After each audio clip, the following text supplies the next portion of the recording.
So, what is Ramver Online pala, Sir Enro, and what is the core purpose of it? Ramver Online, to be honest mga ka-RFFs, si Ramver Online talagang baby ko yan. So, I joined Ramver Financials officially nung 2021. Pero syempre, growing up, Ramver has always been in my blood, in my family, and we always talk about it. But officially, I joined Ramver as a full-time work.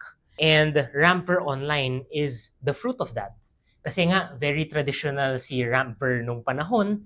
We wanted to innovate, not just through marketing, di ba? Now that we're doing online, YouTube, social media, even TikToks and Reels, kailangan yung fulfillment rin, online na rin. Kasi there was a time during the pandemic na, oo nga, online nga yung marketing natin, yung YouTube natin.